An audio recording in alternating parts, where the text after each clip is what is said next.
Nafsul mutmainnah dan malaikat akan menggiring kepada tauhid. Jadi tidak mungkin kalau orang itu punya nafsul mutmainnah kok nyuruh datang ke Gunung Kawi, itu nggak mungkin. Nggak mungkin orang yang punya nafsul mutmainnah itu menggiring orang ini untuk beli togel, nggak mungkin. Atau judi yang lain, nggak mungkin. Kemudian nafsul mutmainnah dan malaikat ini akan menggiring kepada ihsan.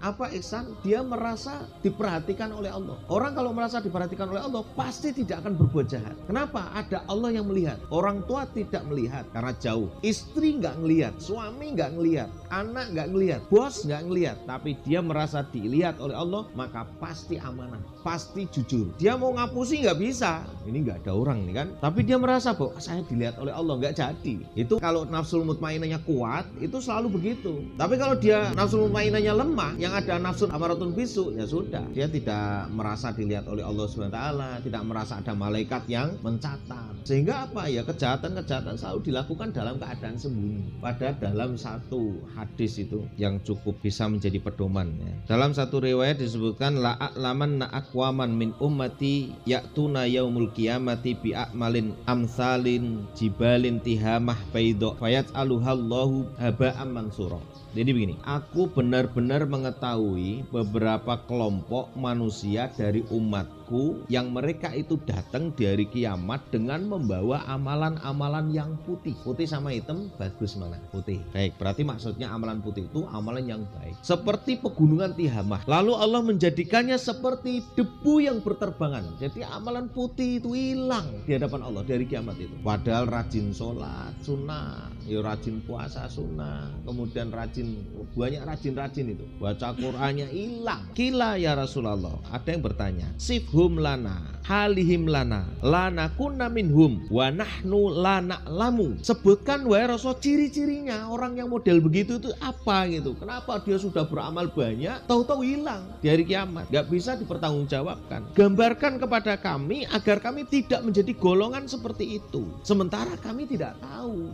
Kemudian Rasul bersabda, ama innahum ikhwanukum wa min jildatikum wa ya'khuduna minal laili kama ta'khudun walakinnahum aqwamun idza khalau bimaharimullah intahakuha. Jadi Rasul memberikan sebuah ciri-ciri begini, sesungguhnya mereka itu adalah saudara-saudara kalian. Kalau Nabi ngomong sama sahabat, saudara itu berarti siapa? Ya pengikutnya Nabi, ya muslim, karena muslim akhul muslim. Artinya orang ini orang muslim yang kehilangan amalan tadi. Mereka menghabiskan waktu malam mereka sebagaimana kalian menghabiskan waktu malam. Ya sholat malam, ya ngaji. Akan tetapi mereka itu adalah orang-orang yang ketika sendirian dengan apa yang dia haramkan oleh Allah, mereka melanggar. Kalau orang melanggar itu kan nggak mungkin rame-rame. Orang seperti kita, ya mesti kan sendirian, nyari tempat yang sepi, di situ melanggar. Lah inilah orang yang kehilangan nanti amal-amal baiknya ketika di dunia.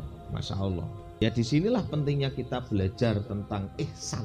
Kalau kita sudah tahu ihsan, merasa diperhatikan oleh Allah, ya insya Allah ya nanti kita akan terbebas dari hadis tadi itu. Bos amalannya apa, sedekahnya baik, tapi ketika sendirian dia bermaksiat. Karena apa? Dia merasa seakan-akan tidak dilihat oleh Allah. Berarti kan mengerikan sekali. Makanya ditanyakan oleh sahabat itu ciri-cirinya seperti apa. Makanya kalau takwa itu kan dalam keadaan sendiri maupun dalam keadaan ramai. Kemudian apalagi nafsul mutmainnah dan malaikat akan mengajak kepada kebaikan, mengajak kepada takwa, mengajak kepada berserah diri kepada Allah, mengajak kepada taubat, mengajak kepada pengembalian semua urusannya kepada Allah dan keadaannya selalu menghadap Allah. Angan-angannya sedikit, keinginannya sedikit. Karena apa? Dia orientasinya kepada akhirat, bukan kepada dunia. Dan kesiapan menghadapi kematian. Dia akan selalu mengajak bagaimana kita mempersiapkan diri menghadapi mati yang kita tidak tahu.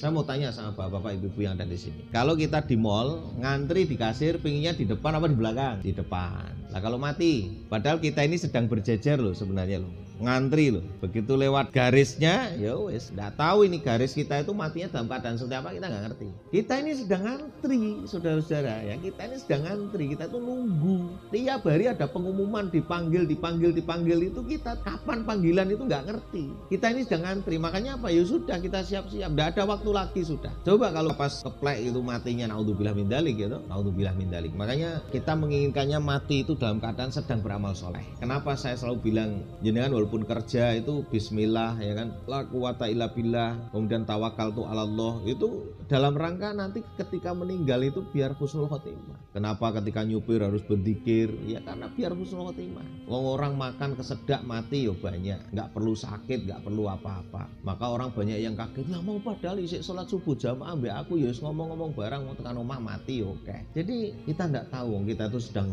ngantri sebenarnya. Lah antrian kita nomor berapa ini yang kita nggak tahu. Apakah sehari, 2 hari, atau 3 hari, atau 1 jam, 2 jam ke depan, atau bahkan setahun, 2 tahun, 3 tahun, atau sekian tahun ke depan, kita nggak tahu. Sudah tidak ada waktu lagi. Masya Allah. Maka orang yang memiliki nafsul mutmainah dan malaikat ini akan mengajak kepada persiapan-persiapan menghadapi kematian dan persiapan apa yang terjadi sesudahnya. Karena apa? Setelah mati sudah tidak ada lagi yang bisa membantu menolong kecuali amal-amal kita. Lah menjaga amal ini kan nggak mudah juga. Karena apa? Di samping kita ada amaratun bisu ini yang selalu membatalkan itu tadi. Bahasa Indonesianya apa ya? Membujuk. Setan itu kan tujuannya membujuk. La haula wala quwata. Sedangkan setan dan pasukannya yang terdiri dari orang-orang kafir akan menggiring nafsun amarah kepada kejahatan-kejahatan yang sebaliknya tadi. Kalau nafsul mutmainah dan malaikat mengajak tauhid, dia mengajak syirik. Kalau malaikat mengajak ihsan, misalnya merasa dilihat oleh Allah, dia merasa dilihat oleh manusia. Itu setan. Biar dilihat oleh orang, biar diakui keberadaan saya oleh orang lain. Kita sudah keluarkan dana, sudah keluarkan waktu, sudah keluarkan apa? Tidak ada satupun yang memuji. Manusia ini nggak ada satupun yang memuji. Dia kecewa apa tidak? Kalau kecewa berarti dia berada di pihak amaratun bisu. Kalau dia tidak kecewa karena dia mengerjakannya karena Allah, dia berarti berada di nafsul mutmainnah dan dia bersama dengan malaikat.